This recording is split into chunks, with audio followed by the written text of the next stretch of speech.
এইমাত্ৰ এতিয়া আহি গম পালোঁ যে এখন FIR লজ হৈছে মোৰ নামত আৰু মোৰ ছ'চিয়েল মিডিয়া টীমৰ এগেইনষ্টত। এই যে FIR যোনটো লজ হৈছে তাতে কোৱা হৈছে যে আমি কিছুমান ডেম'ক্ৰেটিক নৰ্মছ আমি ভাইলেট কৰিছোঁ পুলিঙৰ দিনা, আৰু সেইটো কৈ তেওঁলোকে FIRটো লজ কৰিছে। আৰু এটা কথা যে এতিয়া আমি চবেই জানো যে আমাৰ BJP চৰকাৰে কিমান ডেম'ক্ৰেটিক নৰ্মছ ফ'ল' কৰে, আমি চবেই দেখি আহিছোঁ, চাই আহিছোঁ। সেইবাবে এটা কথাই ক'ম যে যোনদিনা মোৰ নমিনেশ্যনৰ ৰেলী আছিলে, যোনটো মই প্লেন কৰিছিলোঁ, সেইটো মই আমাৰ ইলেকশ্যন কমিশ্যনৰ ডিষ্ট্ৰিক্ট এডমিনিষ্ট্ৰেশ্যনৰ যোনখিনি SOP আছে, নটিফিকেশ্যন আছে, সেইখিনি গোটেই ৰেচপেক্ট কৰি মই গোটেইটো কেঞ্চেল কৰি মই সেইখিনি সন্মান দি মই নমিনেশ্যন ফাইল কৰিব অকলেই গৈছিলোঁ।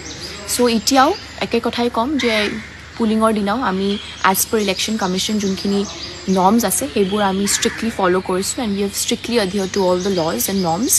চ' এইবোৰ কোনো ভিত্তি নাথাকাকৈ, কোনো এভিডেঞ্চ নাথাকাকৈ তেওঁলোকে জাষ্ট আমাক হেৰাছ কৰিবলৈ, আমাক ভয় খুৱাবলৈ এইবোৰ FIR লজ কৰি আমাক হেৰাছ কৰি আছে। আৰু এটা কথাই ক'ম লাষ্টত যে তেওঁলোকে ভয় খাইছে, সেইবাবে তেওঁলোকে এইবোৰ ষ্টেপছ লৈ আছে।